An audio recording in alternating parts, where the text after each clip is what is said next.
Everyone, very very good evening, शुभ संध्या, राधे राधे। कैसे आप सभी लोग? आशा करते हैं आप सभी लोग बेहतर होंगे। आज की क्लास में हम लोग इतिहास का वो टॉपिक पढ़ने वाले हैं जो हमारे इतिहास के बारे में विशेष जानकारी देगा।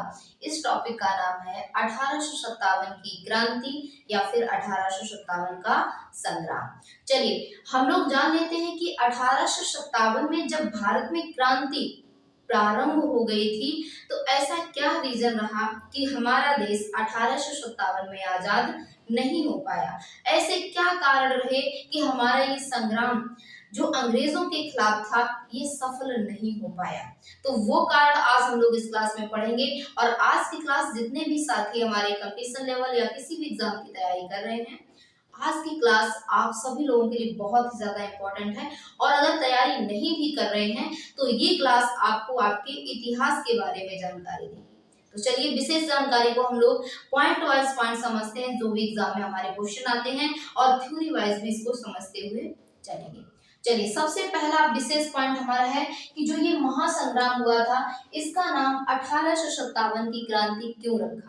उसका रीजन है कि ये महासंग्राम सबसे पहले 1857 में ही प्रारंभ हुआ था और जिस सन में प्रारंभ हुआ वही नाम दे दिया गया 1857 की क्रांति। तो आपका आज का मेन टॉपिक है 1857 की क्रांति कब घटित हुई थी या फिर ये घटना कब हुई थी, तो 1857 में। चलिए अब हम लोग सबसे पहले जान लेते हैं कि 1857 के विद्रोह के समय इंग्लैंड की महारानी कौन थी, तो विक्टोरिया थी। ध्यान देना, सबसे फर्स्ट पॉइंट एग्जाम में बहुत ही ज्यादा ट्रेंड करता है कि जब हमारे भारत में 1857 की क्रांति प्रारंभ हुई थी उस समय जो ब्रिटेन की महारानी थी वो कौन थी, उनका नाम क्या था। तो महारानी कौन थी, विक्टोरिया। इनका नाम था महारानी विक्टोरिया। ये उस समय ब्रिटेन की महारानी हुआ करती थी, इन्हीं का शासन चलता था ब्रिटेन। तो इस प्रकार से फर्स्ट पॉइंट आपका क्लियर हुआ कि 1857 की क्रांति के समय ब्रिटेन की महारानी कौन थी, तो महारानी विक्टोरिया। ये उस समय ब्रिटेन की महारानी हुआ करती थी। चलिए अगला क्वेश्चन लीजिए। नेक्स्ट पॉइंट है कि उस समय प्रधानमंत्री कौन थे। भाई ये क्वेश्चन आता है कि इतना बड़ा जब महासंग्राम हुआ तो भारत में कब क्या हुआ था, और उस समय जो ब्रिटेन का हमारे देश पे कब्जा था, अंग्रेजों का कब्जा था, उस समय वहां का पीएम कौन था या फिर महारानी कौन थी या राजा कौन था। इस प्रकार से क्वेश्चन आ सकते हैं। तो उस समय प्रधानमंत्री था पारमिस्टन। जो पारमिस्टन थे ये वहां के ब्रिटेन के प्रधानमंत्री थे जब हमारे यहाँ 1857 की क्रांति ये घटना घटित हुई थी। तो दो पॉइंट क्लियर हो गए। महारानी उस समय कौन थी, तो महारानी विक्टोरिया, और प्रधानमंत्री तो पारमिस्टन, ये उस समय पीएम की पोस्ट पर थे। चलिए तीसरा पॉइंट देख लेते हैं कि भारत के गवर्नर जनरल जब हमारे देश में 1857 की घटना घटित हुई थी उस समय हमारे देश में गवर्नर जनरल हुआ करते थे। उस समय ना तो हमारे देश में प्रधानमंत्री होते थे, ना राष्ट्रपति, ना सीएम, ना ही गवर्नर होते थे। सिर्फ क्या होते थे, गवर्नर जनरल का एक पद होता था, और वो भी गवर्नर जनरल अंग्रेजों के द्वारा नियुक्त किया जाता था। अंग्रेजों का ही एक आदमी नियुक्त किया जाता था। इस गवर्नर जनरल के द्वारा भारत के कई नियम लागू किए जाते थे और यही शासन करता था। तो इस प्रकार से जब 1857 की घटना घटित हुई तो उस समय गवर्नर जनरल कौन था, तो लॉर्ड कैनिंग। लॉर्ड कैनिंग 1857 की क्रांति जब ये घटना हुई थी उस समय लॉर्ड कैनिंग ये भारत का गवर्नर जनरल था। गवर्नर जनरल और वायसराय दोनों में डिफरेंट होता है, ये हम लोग आगे अभी पढ़ेंगे।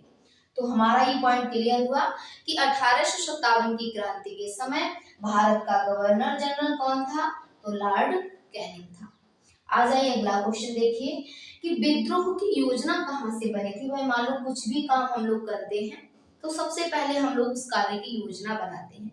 तो उसी प्रकार से जो 1857 का विद्रोह हुआ इसकी योजना कहाँ से बनी है, कहाँ से, किन लोगों ने इसकी योजना बनाई कि ये विद्रोह हम लोग छेड़ेंगे और अंग्रेजों के खिलाफ होगा। तो ध्यान से देखिए, विद्रोह की योजना कानपुर में बिठूर, सभी लोगों को पता होगा बिठूर कहाँ है, कानपुर में है। तो उसी बिठूर में ये योजना तैयार की गई थी। अगर क्वेश्चन आता है कि 1857 के विद्रोह की योजना, इसकी योजना कहाँ बनाई गई थी, तो कानपुर के बिठूर में बनाई गई थी।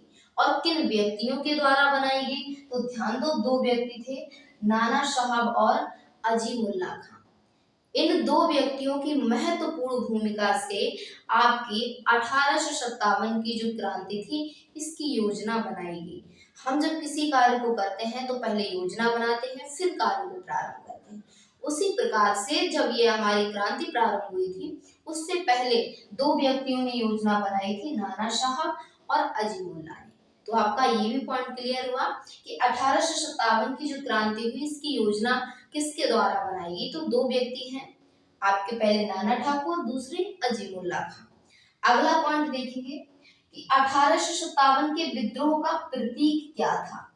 हम लोग पॉइंट वाइज पॉइंट क्लास इसलिए पढ़ रहे हैं क्योंकि एग्जाम में हमारे यही पॉइंट ट्रेंड करने वाले हैं। तो चलिए, 1857 के विद्रोह का प्रतीक क्या था, तो कमल का फूल और रोटी। जब हमने ये 1857 की विद्रोह प्रारंभ किया था ये, तो उस समय हमारा एक प्रतीक चिन्ह भी तो होना चाहिए ना। जैसे वर्तमान में आपने देखा होगा, जितने भी ये इलेक्शन में खड़े होते हैं लोग, अपना अपना चुनाव चिन्ह होता है उनका। वैसे ही भारत का भी एक चुनाव चिन्ह था उस समय। क्या था, उस विद्रोह का चिन्ह था कमल का फूल और रोटी। ध्यान देना, ये दो चीजें बहुत इंपॉर्टेंट हैं। आपका कोई भी एग्जाम होता है, ये क्वेश्चन ज्यादा ही ट्रेंड करता है कि 1857 का जब विद्रोह हुआ था, उस समय प्रतीक चिन्ह क्या था। ऐसा नहीं है, ये क्वेश्चन लो लेवल एग्जाम में आते हैं, हाई लेवल का एग्जाम कभी देना तो भी ये क्वेश्चन आपको मिलते हैं। लो लेवल से लेकर हाई लेवल तक आपकी ये क्लास रखी गई है। चलिए, विद्रोही ये हरे रंग के गहरे झंडे का प्रयोग करते थे। जो विद्रोही होते थे, ये कैसा झंडा प्रयोग करते थे, तो ये हरे रंग का और झंडा प्रयोग करते थे। देखिए, विद्रोह हम करेंगे और हम मान लो दो चार व्यक्तियों को, विद्रोह अकेले नहीं होता है, हम अगर लोगों को इकट्ठा करेंगे तो उसके लिए एक संकेत भी होना चाहिए। और जब संकेत होगा तो संकेत के लिए ज्यादातर लोग झंडा अपनाते हैं। और उस झंडे का रंग कैसा था, एग्जाम में ये क्वेश्चन आता है। तो उस झंडे का रंग था, गहरे रंग का झंडा था और हरे रंग का था। हरा रंग था, ये झंडे का रंग था उस समय जैसे विद्रोह प्रारंभ किया था। विद्रोहियों के झंडे का रंग कैसा था, तो हरे रंग का था। अगला देखिए क्वेश्चन कि अनेक ब्रिटिश इतिहासकार इस विद्रोह को क्या मानते हैं, सैनिक विद्रोह, मुस्लिम षड्यंत्र मानते हैं। ध्यान दो, अनेक ब्रिटिश इतिहासकार क्या मानते हैं इसको, तो इसको सैनिक विद्रोह या फिर मुस्लिम षड्यंत्र मानते हैं। उसका एक रीजन था कि जो अंतिम मुगल सम्राट था, उसको इन अंग्रेजों ने परास्त कर दिया, और जैसे इसको परास्त कर दिया, वैसे ही अंग्रेजों ने हमारे भारत पर कब्जा कर लिया।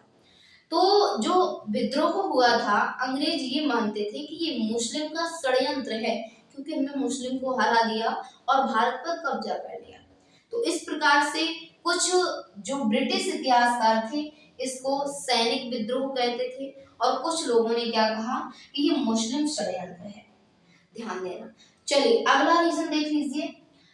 अगला है हमारा 1857 की क्रांति का कारण क्या था। बहुत ही इंपॉर्टेंट पॉइंट है और अच्छे से ये एग्जाम में पूछा भी जाता है। तो 1857 की क्रांति का सबसे पहले कारण देख लीजिए, फिर हम लोग पढ़ेंगे तात्कालिक कारण।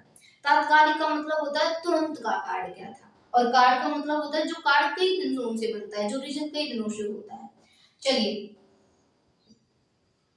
मुगल सम्राटों के अधिकारों का ह्रास। ध्यान दीजिए, अभी जो हमने आपको पॉइंट बताया है कि मोहम्मदन जो लोग थे, इनका हमारे भारत पर कब्जा था, लेकिन अंग्रेजों ने क्या किया, अंग्रेजों ने जो मुगल सम्राटों के जो अधिकार होते थे, इनका ह्रास कर दिया, यानी इनके नियमों का खंडन कर दिया, इनके नियमों का कोई पालन ही नहीं करने लगा। तो जब ह्रास कर दिया, ह्रास का मतलब होता है उनके अधिकारों को नष्ट कर दिया। तो सबसे पहला तो कारण ये हुआ 1857 की क्रांति का कि मुस्लिम जो मुगल सम्राटों के अधिकार थे, इनको नष्ट कर दिया। अगला कार्ड देख लेते हैं। लॉर्ड डलहौजी ने भारतीय नरेशों को पुत्र गोद लेने का निषेध किया और राज्य हड़प दिया। ध्यान देना, एक व्यक्ति था लॉर्ड डलहौजी, इसने क्या किया, इसने एक प्रथा चलाई राज्य हड़प नीति।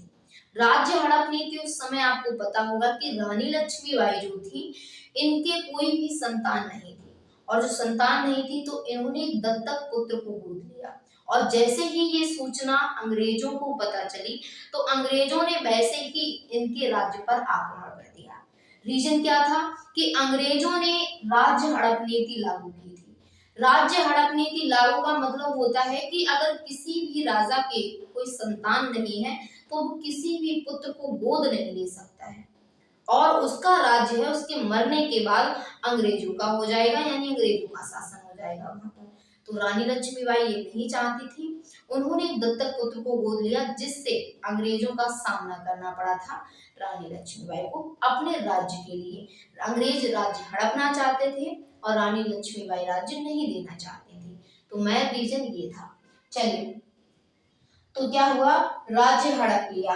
देखो, सबसे पहले राज्य हड़पा गया था सतारा राज्य, उसके बाद संभलपुर राज्य, ये भी हड़प लिया गया था। इसमें आपको दिखा मिलेगा झांसी और उदयपुर। तो झांसी की रानी ने जो लड़ाई की थी अपने राज्य को बचाने के लिए, उन्होंने सबसे ज्यादा संघर्ष किया था, क्योंकि ये अंग्रेजों का नियम था राज्य हड़प नीति, और वो अपने राज्य को अंग्रेजों के अधीन नहीं करना चाहते थे। तो कई सारे क्वेश्चन कभी ये आता है कि सतारा राज्य कैसे हड़पा गया था, तो राज्य हड़प नीति लागू की गई थी। उस दौरान सबसे पहला हड़पा गया राज्य सतारा था। अगला देखिए रीजन क्या था, अगला कारण क्या था 1857 की क्रांति का। तो नाना साहब की पेंशन बंद करना। जो नाना साहब को पेंशन मिलती थी, ये पेंशन अंग्रेजों ने बंद कर दी, और जैसे ही पेंशन अंग्रेजों ने बंद की तो नाना साहब ने योजना बनाई कि हम इसका विरोध करेंगे, हम 1857 की क्रांति, ये नई क्रांति लाएंगे और क्रांति में हम लोगों को आजादी मिलेगी। तो दूसरा, तीसरा, चौथा, ये 4 कारण आपको मिल चुके हैं कि 1857 की क्रांति के कारण क्या थे। अब हम लोग बात कर लेते हैं कि 1857 के तात्कालिक कारण क्या थे जो क्रांति हुई थी। चलिए, तात्कालिक कारण में हम आपको बता चुके हैं कि 28 मार्च 1857 कौन सा दिन था, तो 28 मार्च का दिन था, और 1857 ये आपका सन था उस समय। तो 1857 में जो 28 मार्च का दिन था, ये दिन विशेष था। क्यों विशेष था, उसका रीजन क्या था जानते हैं।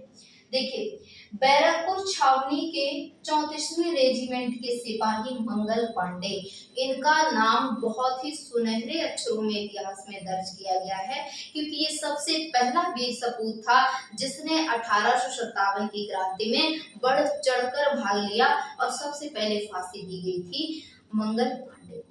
चलिए, अब हम लोग जान लेते हैं कि बैरकपुर छावनी, ये बैरकपुर छावनी कहाँ है, तो मेरठ में है, उत्तर प्रदेश के। उत्तर प्रदेश के मेरठ जिले में स्थित बैरकपुर छावनी में क्या हुआ, इसकी 34वीं रेजिमेंट के सिपाही, उसका एक सिपाही था, उसका नाम था मंगल पांडे, और मंगल पांडे ने चर्बी से बने कारतूस का विरोध किया। आपको पता है कि जो फैक्ट्री थी, जो छावनी थी, उसमें कारतूस बनाए जाते थे, और जो कारतूस बनाए जाते थे उनमें गाय और सुअर की चर्बी से बना कारतूस जो होता था, मुंह से खोलना पड़ता था तब कंप्लीट होता था, और जो मुंह से खोलना पड़ता था, मंगल पांडे ब्राह्मण व्यक्ति थे, और ब्राह्मण ना भी हो तो भी हम लोग कह सकते हैं कि हम लोग भारतीय हैं, और भारतीय व्यक्ति गाय को अपनी माता मानता है। तो इस प्रकार से ये शुद्ध शाकाहारी होने की वजह से और एक भारतीय होने की वजह से इन्होंने गाय और सुअर की चर्बी से बने कारतूस को मुंह से खोलने से मना कर दिया। अंग्रेजों से बोल दिया कि हम आपका ये कार्य नहीं कर पाएंगे, गाय हमारी एक पूजनीय पशु है, और इसका जो मांस से बनी चर्बी होती है, इसकी चर्बी से बना कारतूस हम मुंह से खोलेंगे तो हमारी पवित्रता व धर्म नष्ट हो जाएगा। इस प्रकार से इस वीर सिपाही ने मना कर दिया। तो इनके मना करने से क्या हुआ, सारे अंग्रेजों ने मंगल पांडे को 8 अप्रैल 1857 को फांसी दे दी। उस समय पता है कि जो भी अंग्रेजों के खिलाफ बगावत करता था या बोलता था या कुछ नियम लागू करता था, तो उसे अंग्रेजों के द्वारा सजा दी जाती थी, या फिर उसे गोली मार दी जाती थी, या फांसी लगा दी जाती थी। तो इस प्रकार से कई सारे नियम अंग्रेजों के बने हुए थे। देश आजाद क्यों नहीं हो पाया, उसका रीजन ये है कि 1857 की जो क्रांति थी इसमें रानी लक्ष्मीबाई ने बढ़ चढ़कर भाग लिया। लेकिन आपको यहाँ पता होगा, अभी हमने बताया कि राज्य हड़प नीति के तहत इनका राज्य हड़प लिया गया था, तो ये देश के लिए नहीं अपने राज्य के लिए लड़ी थी। ध्यान देना यहाँ पर, जिस दिन हमारे पूरे देश के लिए लड़ाई छिड़ी थी, भगत सिंह ने, सुभाष चंद्र बोस ने, महात्मा गांधी ने, जवाहरलाल नेहरू ने और भी हमारे बहुत होनहार सिपाही थे जिन्होंने अपनी जान का यानी अपना बलिदान दे दिया, अपनी जान की बाजी तक लगा दी, तो हमारा देश आजाद हो पाया। ना कि अपने घर के लिए, अपने राज्य के लिए, अपनी सीमा के लिए, इसके लिए नहीं लड़े, सिर्फ अपनी स्वतंत्रता के लिए लड़े थे। ध्यान देना, तो जिस दिन हमारे देश में स्वतंत्रता की लड़ाई छिड़ी तब हमारा देश स्वतंत्र हुआ। 1857 की क्रांति छिड़ी, लेकिन कुछ अपने ही लोग थे जिन्होंने अंग्रेजों का साथ दिया, जिससे अंग्रेजों ने हमारा विद्रोह को दबा दिया और विद्रोह को दबाने में सफल रहे। ध्यान देना। चलिए, तो देख लीजिए कि मंगल पांडे को सबसे पहले फांसी दे दी गई थी 8 अप्रैल 1857। इससे पहले किसी भी क्रांतिकारी को फांसी नहीं दी गई थी। तो सबसे पहला व्यक्ति ऐसा सिपाही हुआ जिसको सबसे पहले फांसी दी गई, मंगल पांडे को। ये किस छावनी से था, तो बैरकपुर छावनी से था। और किस जिले में ये छावनी थी, तो मेरठ जिले में। चलिए आगे हम लोग बात करते हैं, और यह विरोध में बदल गया। आपको पता है कि जितने भी वहां सिपाही थे, उन सिपाहियों में सबसे वीर सिपाही था मंगल पांडे। और जैसे ही इसको फांसी दी गई तो जितने भी सैनिक थे इन्होंने विद्रोह शुरू कर दिया अंग्रेजों के खिलाफ। आपने देखा होगा, जैसे हमारी कोई मूवी रिलीज होती है, इसमें जो भी हमारा नायक होता है, कहते हैं हीरो होता है, तो हीरो को अगर कुछ होता है तो सारी जनता साथ में होती है। वैसे ही मंगल पांडे को जैसे फांसी दी गई तो जितने भी उसके सैनिक थे, जितने भी सिपाही थे, जितने भी उसके साथी थे, सारे साथियों ने विद्रोह शुरू कर दिया और ये 1857 का विद्रोह कहलाया। और 85 सैनिकों को नौकरी से बर्खास्त कर सजा सुनाई। जैसे ही उन्होंने विद्रोह किया तो अंग्रेजों ने क्या किया, 85 सैनिकों को नौकरी से बर्खास्त कर दिया और धमकी भी दी, अगर तुमने विद्रोह यहाँ पर शुरू किया तो हम आपको नौकरी से निकाल देंगे। और देश की लाचारी ऐसी थी कि अगर 2 पैसे इंसान कमाए ना तो पेट भर भोजन नहीं मिलता था, तो अपनी पेट की भूख के लिए लोगों ने विद्रोह बंद कर दिया और इन्होंने 85 सैनिकों को नौकरी से बर्खास्त कर दिया और उनको सजा सुना दी। ध्यान देना, 10 मई 1857 को सैनिक विद्रोह कर रिहा कर लिया।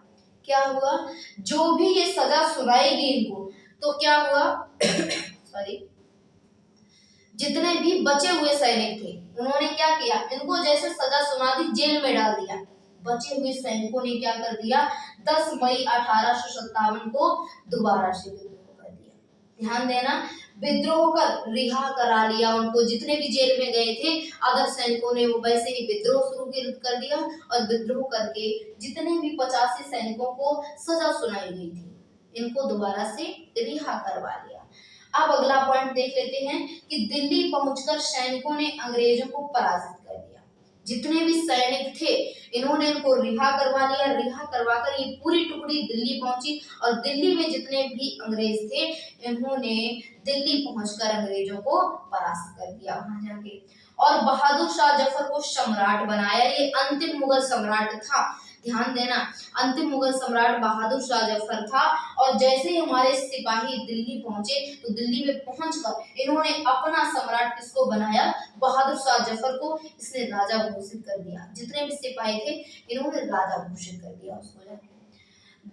20 सितंबर 1857 को पुनः हडसन ने पराजित कर दिया।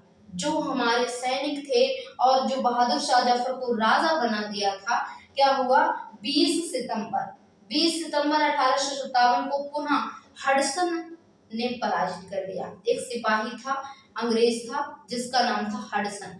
हडसन ने क्या किया, फिर से बहादुर शाह जफर को परास्त कर दिया।